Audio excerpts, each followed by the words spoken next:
Diet Coke has one and Coke Zero has another, but it's one in Diet Coke. And if you actually wanted to reach the levels of that artificial sweetener intake that shows some type of cancer-causing or neurotoxic event, you'd have to drink like 77 cans of Diet Coke. This newer study came out, and this was like in the past year, that showed that when you get to the equivalent of a much lower amount, it's like 1 to 3 cans, they were showing changes with parameters related to anxiety, like the ability to be able to manage stress. So basically what that means is, like, if you have a wicked Diet Coke habit, you might have kids who are more prone to anxiety. Holy crap.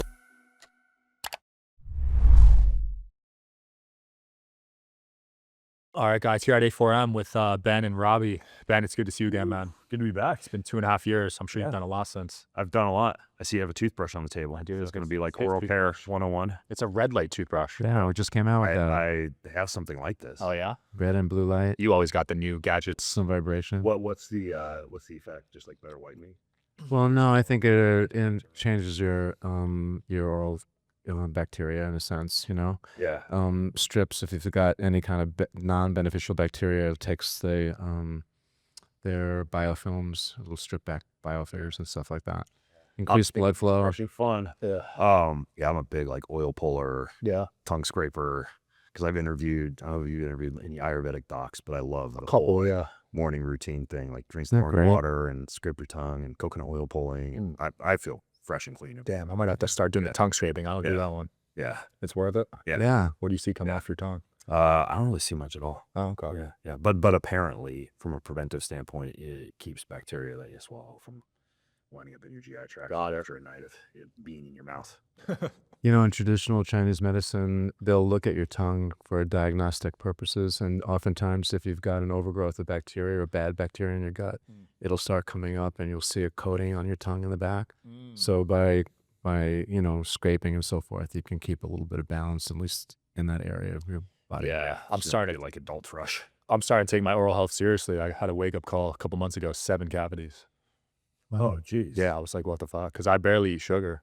I was going to say, it's like nervous. I'm a mouth or- breather, though, so I heard Oh, that yeah. passes it. Yep, exactly. Yeah, yeah. It's something about the like the dry air and the way that it moves through the mouth. And we're in Vegas, so it's even drier. Yeah. Do you mouth tape? I used to, but Dude, even mouth stopped. tape, bro. I know, right? Should I start again? Is it worth it, you think? Mouth tape at night? I swear. Well, I don't swear by it. Like, I can get by without mouth tape, but I get better sleep. Really, it forces you to nasal breathe. You have to find a good strip that's not going to come off. And then if you go with something that's got too much adhesive, you got the chapped lips, bleeding lips that in the morning. So it's a fine balance. And then because so I'm married, right? Yeah. And so if you have like nighttime pillow talk, you have to time it right about the time when you think she's done talking, you don't have anything left to say, and the tape goes on. That's You're good to funny. go. See, I'm married 45 years, so my wife we don't tape during the night. She tapes me during the day because she says I talk too much. So Smart. Yeah, I laugh, but that's the thing. That's like the Spartan Nagoji thing that they would have the young warriors do to, like go on a run with a mouthful of gravel or water to force you to nasal breathe. Yeah. That's there's a guy who's pretty popular in the respiratory space, Patrick McCown. He's a Yeah. big fan of this whole like minimal nasal breathing. Yeah. And there's a pretty good effect on VO2 max, on humidification of the air, on nitric oxide production when you force yourself to breathe through your mouth during exercise. So I have this little thing next to my Airdyne bike, and you put it in your mouth. I don't even know who manufactures it, but it forces you to breathe through your nose and then out through a restricted device. So you're almost developing like some inspiratory and expiratory muscle training, and at the same time, like you have no choice but to nasal breathe. Wow. Okay. I'm going to start measuring. be honest. Yeah. I'm going to start measuring my VO2 max. I just learned how important that is at this conference. Yeah, it's pretty important. And so my formal background is exercise physiology, and what we used to get taught was that it's like totally non-modifiable, but it's highly modifiable. There's a peak based on genetics, like Lance Armstrong, for example, who didn't have the highest VO2 max, is going to be tough to keep up with, but there is a proven protocol besides all of the usual things you do to support your mitochondrial health. Some of the like nasal breathing stuff that we were talking about, but it's basically, it's a 4x4-ish protocol, and you only have to do it once every 1 to 2 weeks to increase VO2 max considerably. So it's like 4 minutes, and you can go up to 6 minutes, as hard as you can go, but at maximum sustainable pace. So you get on a bike and it's like you hit 90 RPM and you just try and maintain 90 RPM the whole time. Mm. And then you use a 1-to-1 work to rest ratio. So you like recover for 4 to 6 minutes, however long you did your burst for. And you do that 4 to 6 times through, right? So it's like a 30, 40-ish minute workout, but just once every 1 to 2 weeks. That's kind of like the proven protocol for increasing VO2 max. Because people throw around terms like HIIT training and sprint training. And it varies. Like there's a big difference between a 10-second burst, which is just all triggering mitochondria, and a 4-minute maximum sustainable pace effort, which is more VO2 max. Interesting. You training your VO2 max? A little bit. Not as much as I should. Yeah. Yeah, feel like VO2 max, grip strength, and walking speed. Those Just are learned the about three. Those are the three biggies. I walk longevity. fast. Yeah. The longevity. Is it yeah. for a long period of time or just like No, it's just like it's your pace. Okay. Step count is important. The 10,000 thing was literally not based on any research at all. It's just like it came out of For real? it was like some Japanese article or in the newspaper. I forget the whole story about it, but it wasn't actually based on any kind of clinical research that people who walked. Sounds sexy though, right? Yeah, and newer research shows it's about 7 to 8K. Okay. Like That's more achievable. You still get benefits once you go above that, but if you can hit 7 to 8K, that's where you trigger the decreased all-cause risk of mortality effect. Wow. And then if you fast, right, whether training yourself with one of those like metronomes or walking on a treadmill or doing anything that makes you walk, the way I think about it is like walk a little bit faster than your brain wants you to walk. Yeah. And it's correlated with longevity. I naturally do it because my dad wouldn't stop when we would hike when I was a kid. Yeah. He wouldn't stop walking, so I had to keep up with him. Yeah. You know. Yeah. So it was a bit of a dramatic thing, but Yeah, we did the same thing. My wife and I both hike fast, we walk fast, and now it bites me in the butt because same thing with our kids when they were 2 or 3 years old. Like I said, I keep up. And so now when I go for a walk with my sons, it's too fast. damn, 2 is long, bro. I'm talking like 8, Yeah, but okay. It wasn't actually based on any kind of clinical research that people who walked. Sounds sexy though, right? Yeah, and newer research shows it's about 7 to 8K. Okay. Like That's more achievable. You still get benefits once you go above that, but if you can hit 7 to 8K, that's where you trigger the decreased all-cause risk of mortality effect. Wow. And then if you fast, right, whether training yourself with one of those like metronomes or walking on a treadmill or doing anything that makes you walk, the way I think about it is like walk a little bit faster than your brain wants you to walk. Yeah. And it's correlated with longevity. I naturally do it because my dad wouldn't stop when we would hike when I was a kid. Yeah. He wouldn't stop walking, so I had to keep up with him. Yeah. You know. Yeah. So it was a bit of a dramatic thing, but Yeah, we did the same thing. My wife and I both hike fast, we walk fast, and now it bites me in the butt because same thing with our kids when they were 2 or 3 years old. Like I said, I keep up. And so now when I go for a walk with my sons, it's too fast. damn, 2 is long, bro. I'm talking like 8, Yeah. but okay. Yeah, I usually use music, the syncopation of the music, to keep Yeah. me in pace. Yeah. That's a So- good trick. That's kind of cool. Yeah, there's this device called a counter pulse. And in a hospital setting, if you had like a heart surgery or a severe cardiovascular issue, they use something called enhanced external counter pulsation. It's like this thing that you lay in, almost like one of those lymph circulation suits, and it kind of compresses and relaxes based on the diastolic emptying phase of your heart. And this counter pulse is basically just like a heart rate strap, and then it syncs to your headphones. And it gives you a little click or metronome-like sound, timed diastolic. So you can actually walk and like pump your heart while you're walking. And then you kill 2 birds with 1 stone because it also kind of keeps you on pace. Holy crap. I owned one, still own one somewhere in my closet, but I used it for about 2 years to just kind of like train myself, like to correlate my walking to my heart rate. And then eventually it's like training wheels. You just kind of Subconscious. figure it out. You can subconsciously do it. Yeah, you So can get walk, an yeah. intuitive pace, so you start to know. Yeah, exactly. Yeah, so it's basically timed to the emptying of your heart, so you're almost like doing a better job pumping blood as you walk. That's crazy. Yeah. I wonder if you could do that while you run too. You could. Yeah. That'd probably help a lot, right? Yeah. Jeez. Yeah.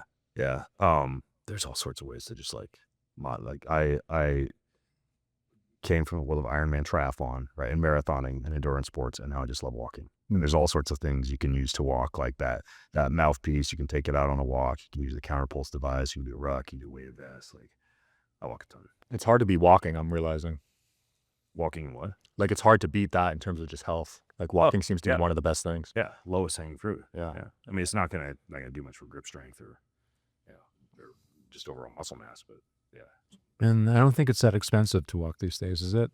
Pretty. I mean, if you're a biohacker, it is, because you got to have your collagen smoothie and your helmet that Sorry, I drips forgot amino acids in your bloodstream. That's like the pre-workout. blood We block described, right? glasses, and then Right. That's your the shoes that mush and adapt and strengthen your toes with some kind of electrical muscle stimulation. Yeah. If you're a biohacker, it's super expensive to go on a walk, do anything, go to sleep, have sex, make a meal. It's always like 3 times more expensive if you're if you're a biohacker. Damn. What's the increase in sex? Like, why is it more expensive as a biohacker? I was joking. I guess we could explore that idea. Okay. I know you've gotten some stem cells in Oh there. my gosh, yeah. That actually is a big, even here at A4M where we're at, like the whole sexual rejuvenation piece is a pretty big. It's huge. Yeah, It's growing. people are doing stem cells, PRP, nitric oxide precursors, pumps, all sorts of fancy stuff. Yeah, there's all sorts of things. And you're are you still doing the salmon sperm on your face? Was I ever doing the salmon sperm on my face? That's what AI said. I think you were years ago. I don't know if I was years ago. I have done salmon sperm on my face at a clinic. Okay. Not because I specifically requested it. It was there and they offered. And you didn't Can't- you have can't any turn down objections? salmon sperm.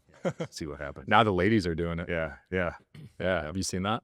No, but it sounds interesting. Yeah, not to be confused with spermidine, which you find in a lot of Right. oral and beauty products as kind of like an anti-aging agent. Yeah. I don't think that's derived from salmon. Yeah, the salmon sperm's hot. Botox is hot right now. Yeah. A lot of ladies are getting those. Yeah.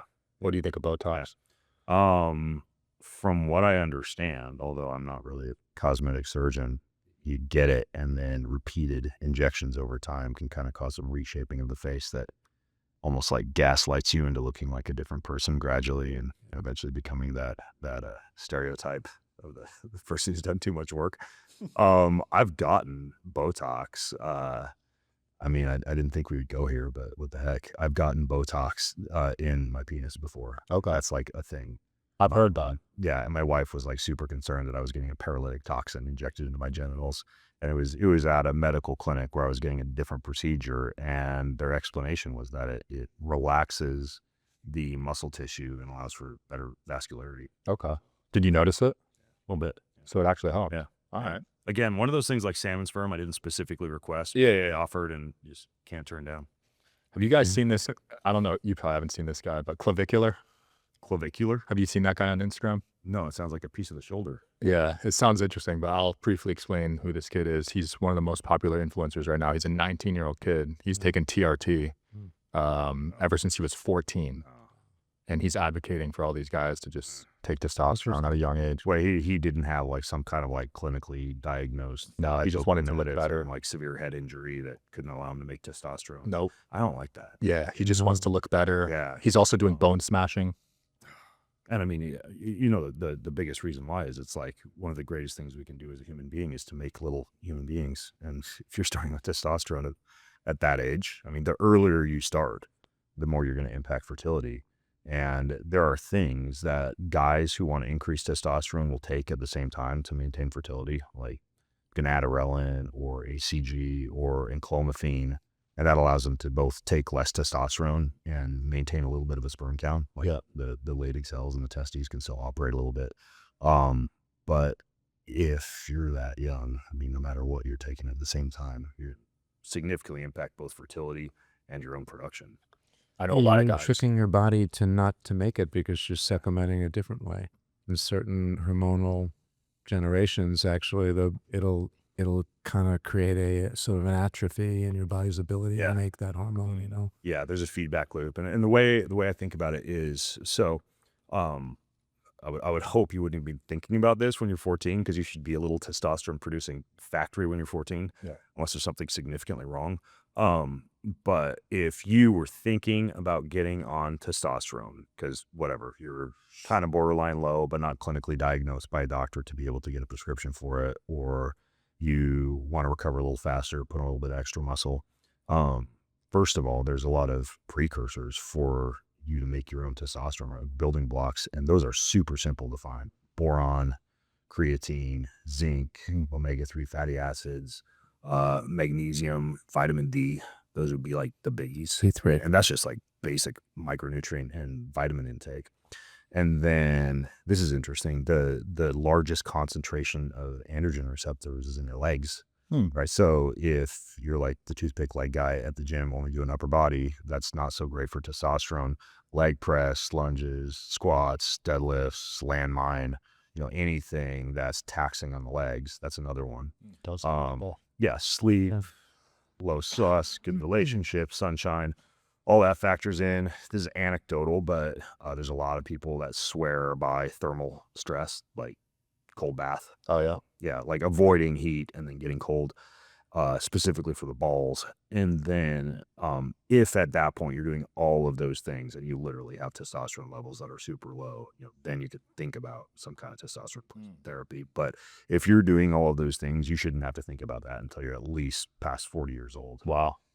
Yeah, I don't think most people are taking Definitely not a teenager. Yeah, right now they're just calling the guy and getting our TRT prescription. Oh yeah, there's so many pill mills out there. Yeah, I mean, you literally fill out a form that may or may not be true, and if it's a good company, they will take it. They're legally supposed to test you, but it's pretty easy to get testosterone without even getting a blood test. So you get a very simple panel. Crazy. And yeah, like it's kind of a cash cow, because what guy doesn't want? Yeah. Still taking your pre-workout after you get to the gym? You're already late. What if your pre-workout actually worked with your body? Are you tired of artificial energy drinks? Meet NO Beats, a beet-based nitric oxide booster that supports your body's natural nitric oxide production for increased blood flow, mitochondrial ATP energy, and endurance naturally. N101 nitric oxide lozenges is a smarter way to fuel your workout. Just dissolve it in your mouth and it starts working before your first rep. No mixing, no jitters, no crash. More nitric oxide means better blood flow, stronger pumps, and sustained energy without caffeine overload. Plus, it supports your cardiovascular and cognitive health too. You can support your body's nitric oxide production daily and feel the difference with N101. Just mix one packet with a little water and take it as a shot 10 to 20 minutes before training. Pop a lozenge 10 to 15 minutes pre-workout and feel the difference. Train smarter with N101 at N101.com.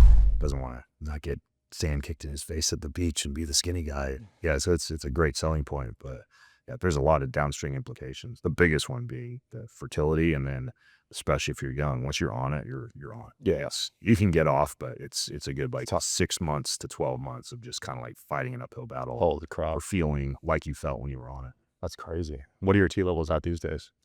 Well, I supplement now. So I'm 43. I use scrotal cream like in the morning. Yeah. In the evening.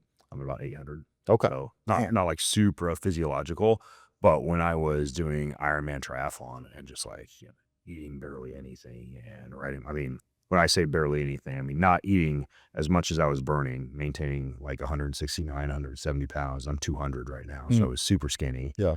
Doing chronic endurance training, and I didn't mention that with the training piece, but that's like running from a lion all day, right? So nature doesn't want to bring babies into the world in a time of constant running from lions. So you see a down regulation of fertility and testosterone in that environment. And so when I finished like 20 years of just masochistic endurance racing, I was in the upper 200s, low 300s. Whoa. Wow. That's low. Yeah. I thought you were going to say the opposite. Night and day difference now. It's amazing. Yeah, you'd think like, out there, doing the David Goggins thing and just like pounding the pavement, and maybe that's going to increase your virility and your testosterone, but yeah, it wears you down. So my testosterone's higher than David Goggins. Let's go. Yeah, well, I don't know how it's that, but I mean, you look at a picture of an endurance athlete and a sprinter, I mean, which one looks like they have more testosterone? True. Which one looks more anabolic? So there's a trade-off. Damn, that's Could have a high VO2 max though. Yeah, I guess VO2 max is important too.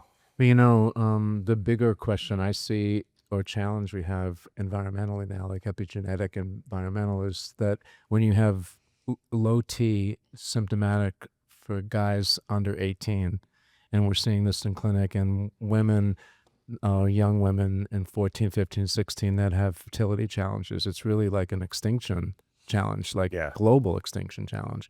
And that they don't talk about is the populations are shrinking now across the globe. Yeah. And where is it coming from? Yeah. What was that movie back in the early 2000s with Clive Owen? Children of Men. The Children of Men.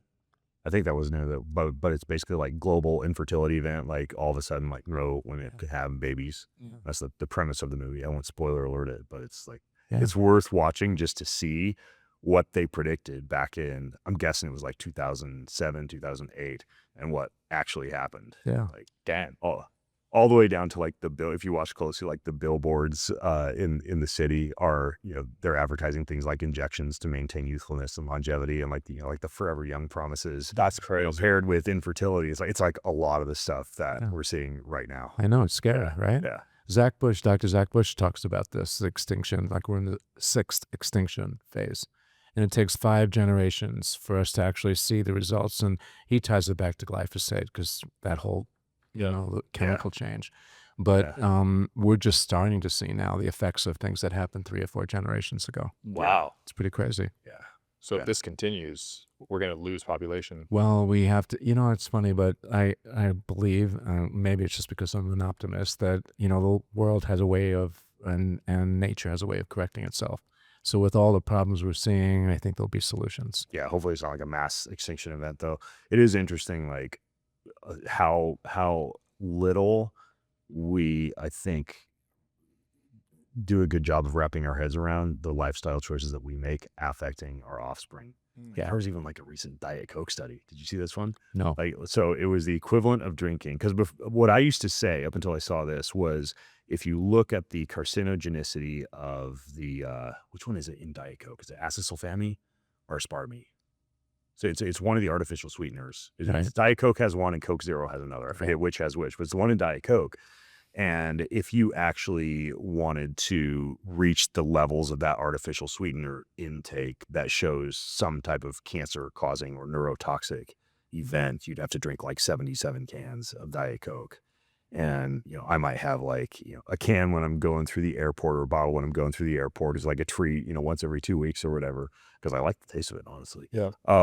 And then this newer study came out, and this was like in the past year, that showed that when you get to the equivalent of a much lower amount, it's like 1 to 3 cans, they were showing changes in the offspring. And this was in like rodent models with parameters related to anxiety, like the ability to be able to manage stress. So basically what that means is, like, if you have a wicked Diet Coke habit, you might, have kids who are more prone to anxiety. Holy crap. Who knows how many other things like we do on a daily basis that have those kind of effects. I mean, everybody knows about like the Dutch famine type of effect, where like if your grandparents or great grandparents went through a time of starvation and lack of access to foods, you may be born with like a calorie conservation genetic pathway that predisposes you to obesity, because your great grandparents had to just like stock away everything. Yep. I feel like I have that one, because my Yeah. grandparents were in Ireland. Right. There was a lot of that over there. Yeah, and in an era of 24/7 access to hyperpalatable foods, that doesn't really do you many favors. I used to struggle to put on weight, man. Yeah. It was an issue. People couldn't relate with me at all. They have the opposite issue usually, but Yeah, sucked. yeah, it does. I mean, like it's kind of brutal, but it's almost like life isn't fair, right? Those are the choices your parents made, and so Well, you inherit. there's so many things to be grateful for. But yeah, it is kind of interesting. It's just like, oh, this is the choices my parents made, so this is what I got to deal with. Yeah, back in the day, like this is like post like the 40s. My parents, like, they didn't have a lot of the food preservatives then. They basically just put a lot of salt in canned foods. And so I grew up in an era where you didn't salt anything, because the foods were basically just, pre-salted. And then, and then all the studies about hypertension came out, about salted foods, and now we're discovering that, good salts are so important in order for you to have the proper balance, and mostly cellular hydration. Yeah, but if you have those like robust sodium conservation pathways, because your ancestors didn't have as much access to salts, and then you get like isolated sodium chloride, which is what you're going to find in table salt or processed foods, you get the blood pressure effect. And it's kind of sad, because I love salt, like good, like mineral rich salt, like whatever, red meat salt or Colima salt or Celtic salt or whatever. And salt's kind of gotten a bad rap, when in fact it's just the isolated sodium chloride that's the issue. Yeah, and also they decoupled the iodine, and that was a big thing too. So now the table salts will actually pull iodine out of the body. Yeah. So I It's think kind of a myth. People are like, oh, it's iodized. At least I'm getting my iodine, do my thyroid a favor. And it's kind of like the opposite. exactly right now. Yeah. And so we're seeing a lot of iodine deficient, and which has thyroid condition ramifications and Hashimoto's, and we're seeing a lot more of that in clinics now. Wow. Simply because of the depletion of iodine through normal body activity, but clearly in the foods that we're eating are pulling that stuff out of you. Really makes you wonder all the stuff we're doing now, how it affects our kids, like you said, though. Yeah. Like even just drinking tap water, like that affect your kid. Yeah. If you do that every day. But you know, the thing is that's important that, Drinking your neighbor's birth control pills.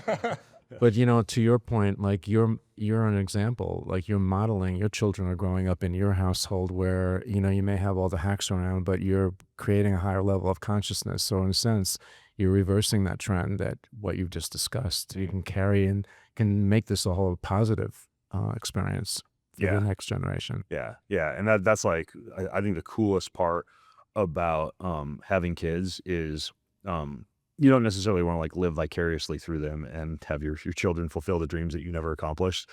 But at the same time, it's almost like this mild sense of immortality. It's like, this is a young human being who I can equip to go and make the world a better place. And this is like a tiny stamp of my legacy that if I do the right things, I can actually keep on helping the world after I die based on how I impress this young individual or what I impress upon them.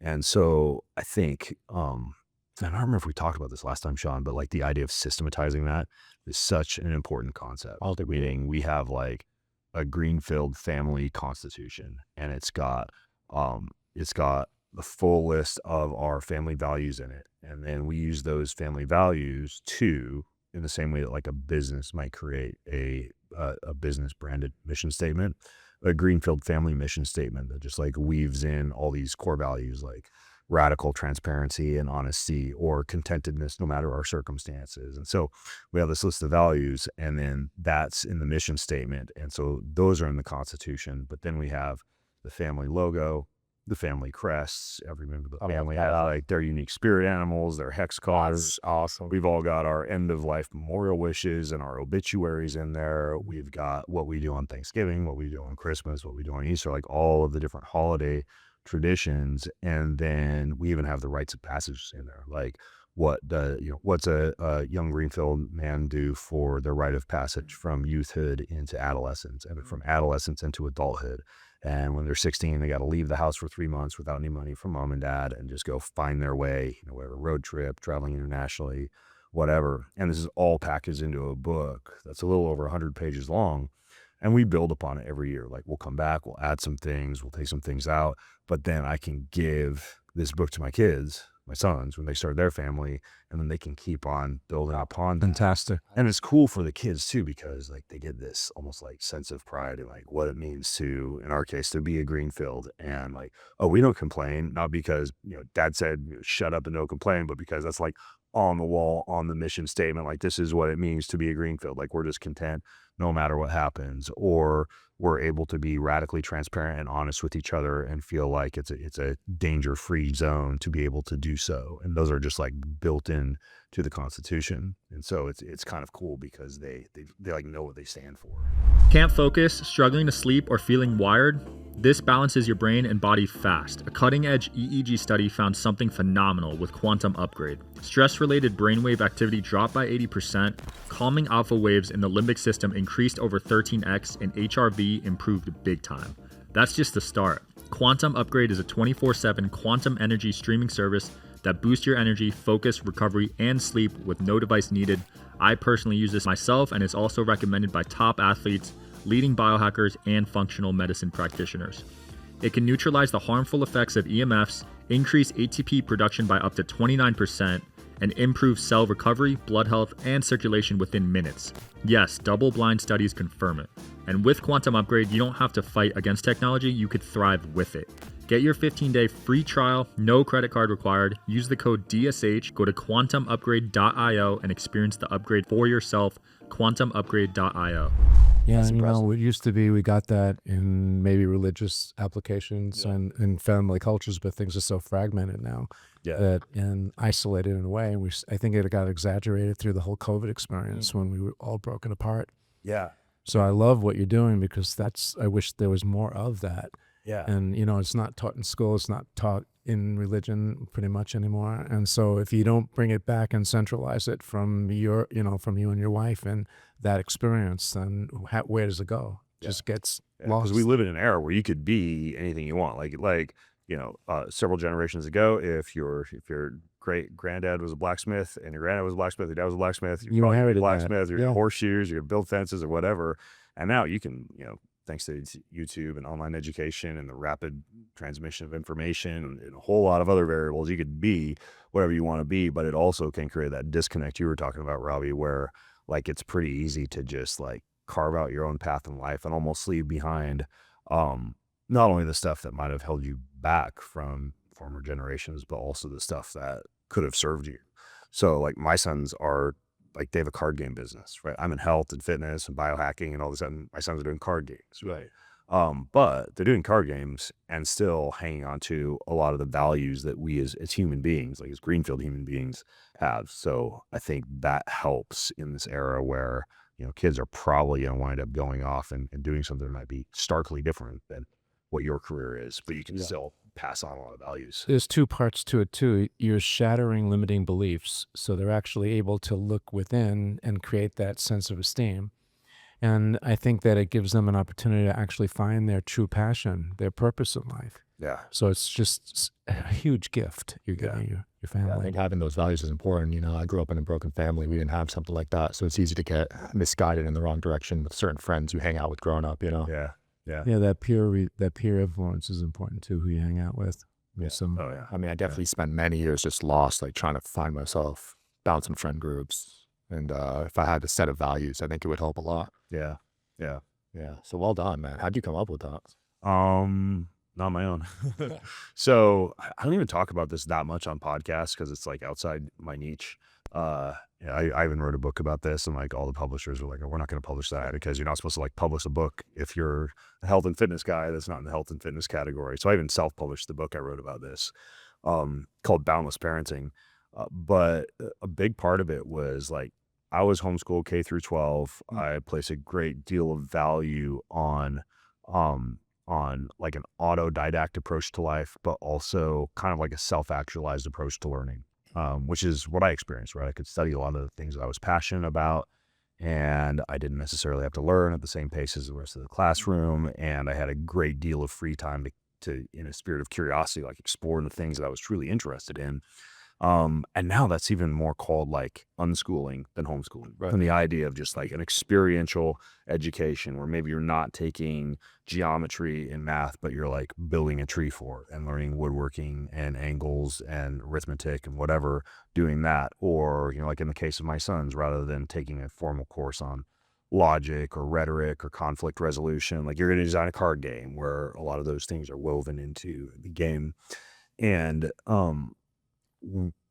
my interest in this led to me interviewing a bunch of parents, just like as my sons were going through their formative years of life, all these cool entrepreneurs I knew with impactful children, many of whom were like proven successful models because the kids had grown up and they started their own companies. So I did like the Tim Ferriss Tools of Titans type of thing. And I sent all these parents the identical list of like 30 questions. Like, how did you discipline? What did you do when the spouses disagreed on something related to a child's upbringing? And how did you educate? And if you did public education, like, did you customize that in any way that allowed your kids to do some other things? And, what kept you awake at night? And so that became like this anthology. I learned a ton writing that book. And then I learned about the legacy piece, not to stereotype, but we went down to Utah because it turns out like the LDS church and the Mormons are really good at like genealogy and like passing on values. And like, I know Mormons like know the names of their great grandfathers. Really? And there was this foundation called the Legato Family Foundation down there. And the guy who runs it, his name is Rich Christensen. We spent like 3 days in his cabin, and he was just like feeding us through the fire hose, like all the things that they did to build legacy and how they created these constitutions, all the way down to just like the financial piece of it, like, starting a whole life health insurance policy on each member of the family, and then doing paid up additions to that. So you have like a family bank that you can borrow money against, and pass on financial wealth. And, when you start the Roth IRA for the kids, and just like all of these different pieces of the puzzle. So between writing the book and then learning from this Legato Foundation, that's kind of like how a lot of that came together. Coalesced. Wow. Yeah, pretty cool. That's impressive, man. What, you got a next book you're working on now, or? No, well, toying with ideas. So I just finished updating Boundless, which is like the Bible biohacking, like 6 months ago. And so I just took like a 6-day retreat. Nice. No work, which is awesome. I already scheduled my next retreat next year. I haven't talked about this on a podcast before because I just finished it, but I think I'm going to do this the rest of my life. I mean, you hear about Bill Gates, for better or worse. I know he's controversial, but he would like disappear. I think for him it was annual with his big stack of books that he wanted to get through in his journal and stuff that he wanted to work through. And I have not taken more than like 2 days off work since I was 14 years old. Wow. I just love to work. I love what I do. And I'm hyper productive and I love it. But I decided to take a retreat that I finished like 10 days ago. And it was just 6 days at home. Right? It was some books I wanted to catch up on and my journal and some time with God and in thought and writing, both on the computer and in my notebook. And I sat down with my whole family and I told Jess and the boys, I'm like, you guys, you all need to sit down and identify a time next year. And this will probably wind up in our Constitution, right? These are the kind of things that wind up in the Constitution, and choose like a 3 to 6 day time span where you're inaccessible. You're not scheduling anything, no phone calls and no work, because it was one of the best things I've done for myself. Wow. Really long time. Yeah. And as a part of that, I kind of mapped out a couple of ideas for books. One on the idea of like, I guilty as charged, have kind of preached the message of like, become boundless, right? Which I think in the whole human optimization world can often mean, like be perfect, right? Like have your 5-hour morning routine where you're, huddled up inside your hyperbaric chamber and checking all the boxes and doing all the things. You're back to the biohacking being expensive. But I think if you deny the fact that we are broken, right, that at the end of the day, we're going to have porous bones and muscles will become sarcopenic and look like beef jerky, and going to have plaqued brains. Like that will happen no matter how healthy you live. Like at some point, unless you pass away by getting hit by a bus, like your body will degrade. And if you try to just like deny the fact that you're broken and you just keep piling all the Botox and the biohacks and all the things on top of your like fear of being broken, then you're going to be a pretty unhappy individual. Like you will always be just like running away from dying. But if you turn and embrace the brokenness and instead do what you can to be the best version of your broken self, then I think it's a much happier way to live. It sounds like it could be a depressing way to live, like, oh, broken, I'm sick, but you are like face it, they're like, you will always be fighting chaos and entropy from the minute you get out of bed in the morning, and it will get worse and worse as you age. But if you accept that and you're happy about it, back to contentedness, and you just have the very best combination of health span and lifespan that you can achieve, I think it's a better way to live. And so that's my idea for one book called something like Broken. That's profound. Tell that to Brian Johnson, by the way. Yeah. And then the other book I want to do is just about all the myths in the health world, like all the things that are highly dogmatic but have way more nuances to them. Like, do you cold plunge after workout or do you not? Well, it depends. If you were in there 20 minutes, the research says no. For 1 minute, the research says it's fine. And gluten, there was a recent study on gluten that showed that people who thought they had a gluten intolerance and then were like fed gluten but not told that they were fed gluten, they were just fine. No way. As soon as you find out that you're fed gluten, you're like all of a sudden like getting gas and bloating because you're convinced mentally that you're gluten intolerant. It's actually in your head. And yes, some people actually do have like celiac disease and gluten intolerance. So just that, and seed oils, and working out, and VO2 max. Like there's all of these things that have nuances, and I think that'd be a fascinating book to write.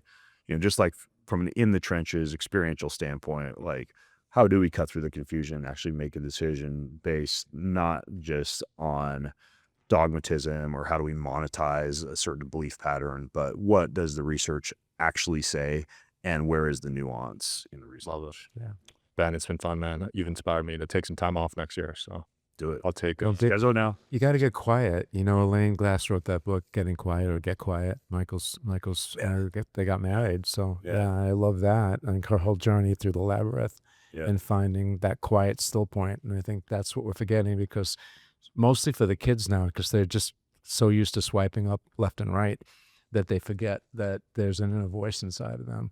And, you know, for me, I've always said that no matter how good you are in your own path, the true essence, like best doctor, is the one, that voice inside of you.